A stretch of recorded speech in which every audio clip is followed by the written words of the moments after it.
El doctor don Salvador Liota, hermano de otro famoso médico, otro doctor especialista en las mismas y paralelas inquietudes, Domingo Liota, es uno de los pioneros de la cirugía cardíaca y uno de los primeros que han estado trabajando en el mundo en el campo de la experimentación del corazón artificial. El doctor Liota es argentino, nacido en Diamante, en la provincia de Entre Ríos, en el año 1923, quiere decirse que está ahora en los 50 y pocos años, 52 para ser más exactos.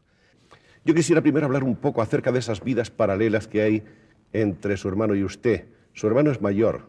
Menor. Menor. Un año menor. Un año menor. Un año menor. Sin embargo, los dos han sentido siempre las mismas inclinaciones a lo que parece, han compartido el mismo entusiasmo por la ciencia. Correcto. Han trabajado y luchado juntos en los programas experimentales que han venido llevando a cabo hasta ahora. Y seguimos luchando. Y siguen ustedes en lo mismo. Nos sentimos muy jóvenes a pesar del año 23, ¿no es cierto? Yo sería de la opinión de que antes de hablar, en fin, en forma personal, que sería una cuestión, digamos, inmodesta, es toda la lucha de todo un equipo, de varios equipos que hemos empezado hace muchos años, por allá del año 1958, en la Universidad Nacional de Córdoba, en Argentina. Nosotros somos hijos de migrantes italianos. Nos enviaron justamente a esa vieja universidad cargada de historia y de buenas enseñanzas.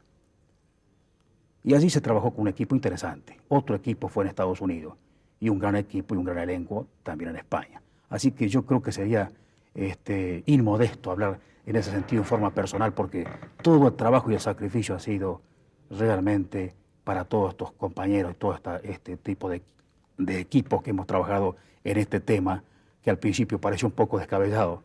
El corazón artificial de plástico, quién sabe qué es lo que habrán pensado la gente. Un tipo de robot. Pero fíjese usted, hace 20 años y ya estamos prácticamente pisándole los talones. No ya en forma, digamos, efectiva, pero sí se ha recorrido un gran trayecto para la consecución, quizás en la década del 80 o en la década del 90, para poder utilizarlo en el ser humano. Pero antes que nada quiero hacer una referencia. Fíjese que no éramos solamente el grupo pionero de la Argentina. Había otro grupo en Estados Unidos, en Cleveland, que estaba trabajando y ellos ni sabían que trabajábamos nosotros, ni tampoco nosotros sabíamos que trabajaban en ese tipo de métier. Y la Universidad de Cleveland, ahí había y estaba, ¿no es cierto?, un gran maestro y un gran investigador, el profesor William Kolff, que se hizo muy amigo nuestro, un gran padre al respecto. Era el inventor del riñón artificial. Así que cuando se enteraron todos los demás que Kolff también estaba trabajando en este programa, realmente los ilustres antecedentes de él nos sirvieron realmente a nosotros de gran estímulo, habernos cobijado también en una idea como la de Kolff al respecto. Y en esos intercambios de cartas y de profesionales argentinos que iban al norte, allá a Estados Unidos, nos pusimos en contacto y entonces ahí viene ya entonces el pase del programa a los Estados Unidos, la segunda etapa. Primeramente en Cleveland y después entonces donde empezó realmente la prospectiva y el desarrollo del programa fue en Houston, Texas. La meca en este momento de la investigación cardiológica, la meca de la cirugía cardiovascular, la meca de la aventura espacial. El Houston era tremendo del 64 al 68 y el 69. De modo que se instalaron ustedes en Houston. Y ahí en Houston se comienzan las primeras investigaciones, pero ya de firme, no tanto ya en la parte del corazón total de plástico, sino un paso anterior, que era el objetivo de tomar un ventrículo. Ahí se comenzó. Por supuesto que esos ventrículos actuaban de una forma temporaria, hasta que se mejoraba la función y después se extirpaban. ¿Eran de plástico? De plástico, igual que el del corazón artificial. Quiere decir que entonces después de esos tipos de aplicaciones clínicas ya se pensó ya en forma definitiva en la obtención de un corazón artificial. Camino largo, camino tremendamente lleno de asperezas que todavía no están solucionadas ni al 50% de las cosas, quizás más todavía.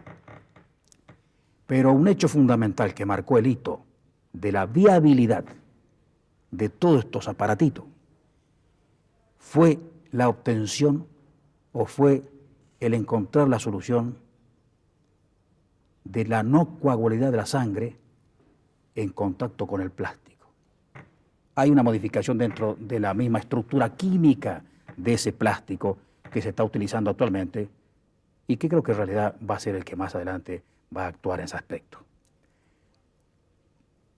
Cuando no se coagulaba, y ya prácticamente en realidad ya era factible, comienza el desarrollo del corazón artificial en Houston, Texas. Entonces, con toda una serie de experimentos con terneras de unos 60, 70 kilos, que tienen un miocardio del peso y forma y tamaño más o menos como el miocardio del ser humano. Tengo un libro, doctor, que probablemente usted ni lo conoce, que se llama Quirófano Abierto, que escribió un compañero tristemente desaparecido hace poco, Irurovsky, en el cual hay un capítulo dedicado a usted, a su equipo y a sus trabajos.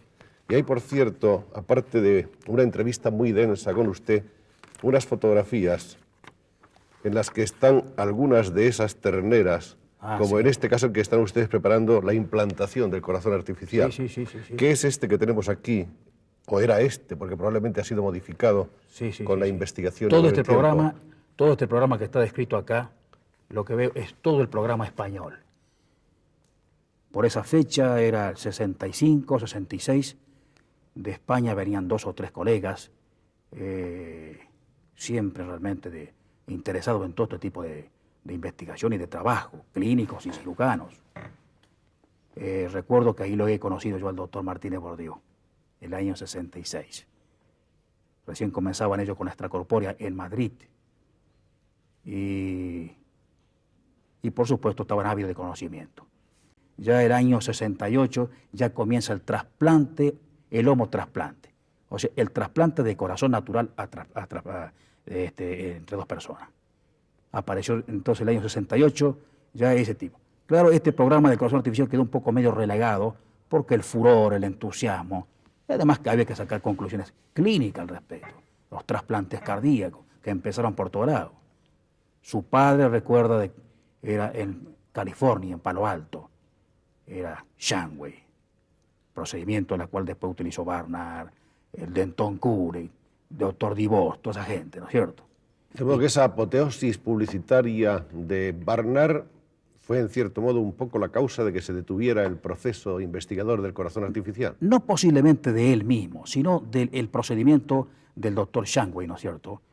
Puesto en manos justamente de este notable cirujano que es Barnard, ¿no es cierto?, en Sudáfrica, sin problemas. Y entonces la gente, claro, el corazón artificial es una cuestión que lógicamente había que hacerlo, y entonces, en cambio de un donante a un dador, ¿no es cierto?, el asunto era mucho más fácil. Y entonces ya comenzó porque la ciencia va por golpe, va por empujes, van por pulso, van por ráfagas. A ver qué pasa con esto. Entonces, de pronto usted lo vio a Denton Cooley con 20 trasplantes, más que inclusive a Barnard, mucho más que Shanway, justamente en Palo Alto. Pero cuando se empezó a ver que había ya ese tipo de rechazo inmunológico, de ese problema, fue cuando comienza a retomar de vuelta el auge el corazón artificial. Porque el corazón artificial no produce rechazo. No. Es una sustancia inerte. Cuanto más podría provocar alguna intolerancia. Es el caso aquel de los plásticos de hierro que se colocan en cuando hay fractura, por ejemplo, entonces a veces lo elimina por intolerancia, pero no por elementos de inmunología. Esa es la gran ventaja que le lleva justamente el corazón artificial, aparte de tener el número que usted quiera. En cambio, el otro tiene que ser muy reducido. Usted calcule en América total, norte y sur, 800, 900 mil seres humanos mueren por año de causas cardíacas y a veces en episodios agudos, pero infartos masivos. ¿Y cómo va a tener usted 700, 800 o 1 millón de corazones listas en los bancos de prueba, en los bancos de conservamiento para poder, digamos, injertárselo? Es imposible. Es una utopía. Evidente. Pero sí se pueden fabricar, ¿no es cierto?, 1 millón, 2 o 3 millones de corazones artificiales y colocarlos en la estantería de los quirófanos, como están las válvulas cardíacas, hasta inclusive hasta de los hasta pintarlo de los colores que usted quiere, decirle al paciente de qué color quiere que le pongamos el corazón artificial, celeste o blanco, lo que usted quiera. Y dice que es una ventaja muy grande. Será una ventaja muy grande. Efectivamente, una sola implantación de corazón artificial se ha hecho hasta ahora. Esa la hizo el doctor Cooley en Houston 69. El enfermo no quería el trasplante, no quería nada. Era un enfermo de 47 años. Y se opera al enfermo en abril del 69, y después que se le hizo la extirpación, cuando vuelve y ya entró su circulación anormal, se deja justamente ya el funcionamiento de la bomba corazón pulmón artificial, o sea, la circulación extracorpórea no responde ese miocardio. Y entonces al no responder ese miocardio prácticamente es un muerto. Entonces, ¿qué? Se moría en la sala de operaciones. ¿Qué otro tratamiento de ese paliativo? Asistencia mecánica cardíaca en ese momento recién comenzaba un poco. Para hacerle un ventrículo izquierdo era mal enfermo. Entonces se le dijo a la señora lo que pasaba. Y ella autorizó. Autorizó entonces un trasplante cardíaco. Pero no había donantes. Inmediatamente se buscó un donante. El otro drama. No había donante. Entonces había que esperar un donante. Pero el enfermo estaba en la sala de operaciones. A la puerta de la muerte. Y evidente. Estaba funcionando porque lógicamente estaba la bomba extracorpórea, pero hasta que llegó un límite, ¿hasta cuándo? Porque comprende usted que de 4 o 5 horas de extracorpórea, la sangre en contacto con los plásticos, con todo el oxigenador, destruye toda la sangre por completo, así que había que parar el tubo y que se muriera. Pero este enfermo había sido ya operado y no respondía su función. Entonces, señores, se va a morir. Donante no había, entonces se apeló al corazón artificial. Ahí comienza la otra epopeya del corazón artificial. Momento histórico. Histórico, como usted ve la fotografía, Es esta. el doctor Cooley en ese momento histórico, cuando le saca, ¿no es cierto?, el corazón natural del enfermo y le va colocando el artificial. Se despide de su víscera en una primera etapa hasta que llegue un donante de otro lugar o de este otro. O sea que ahí comienza y se vio la viabilidad de un corazón artificial. ¿Que estuvo durante cuánto tiempo? Bueno, ese estuvo 64 horas. Y durante las 64 horas que se colocó y que estuvo funcionando, no hubo problemas mecánicos. Biológicos comenzaban a aparecer algunos. Pero cumplió su cometido. Se sacó experiencia al respecto, tanto en la parte de la forma energética como en lo que respecta a bomba. Y a las 64 horas entonces fue cuando llegó, este es un relato histórico, llegó el donante que venía de otra ciudad, venía del norte de Estados Unidos, de Michigan, en un avión que tuvo también sus inconvenientes técnicos, llegó más tarde. En una palabra, llegó justamente, usted recuerda que llegó con un retraso y en malas condiciones, pero era el único corazón. Entonces se extirpa nuevamente el artificial y se colocó el natural. Funcionó bien 30 horas, 32 horas, pero después hubieron complicaciones pulmonares, algunas faltas de manejos importantes en las sustancias inmunopresoras. El enfermo murió. De esto, en conclusión, moraleja, una palabra, el corazón artificial es viable porque mantuvo perfectamente bien en su función de bomba aspirante e impelente toda la circulación que le hacía falta. Por lo menos en 64 horas no se pudo quejar. En el ser humano, en animales ha estado mucho más tiempo, pero funcionó perfectamente bien y permitió entonces el trasplante. Quiere decir que la intervención fueron en 2 etapas. Primeramente la colocación del corazón artificial y después entonces la del corazón del donante. Ese fue como una inyección en todos los centros de investigaciones del mundo. Doctor Liotta, usted es un hombre enteramente seguro. Está usted persuadido, su fe es total en cuanto a que en un futuro próximo el corazón artificial podrá ser implantado de una manera, digamos, estándar. Bueno, yo los miro también a mis compañeros, los miro también a los otros investigadores que trabajan fuertemente con muchos medios y con más medios que nosotros. Y veo que las ideas nuestras, aquellas, las han desarrollado más extraordinariamente, en forma más mecanizada. Y entonces yo los miro a ellos y entonces yo me emociono. Me emociono de que son ellos los que están fuertemente creídos, ¿no es cierto?, de aquellas ideas pobres nuestras, de aquellos muchachos, ¿no es cierto?, allá de la Pampa Argentina, que siempre es un horizonte muy grande. No les importa dónde uno se nace en ese sentido.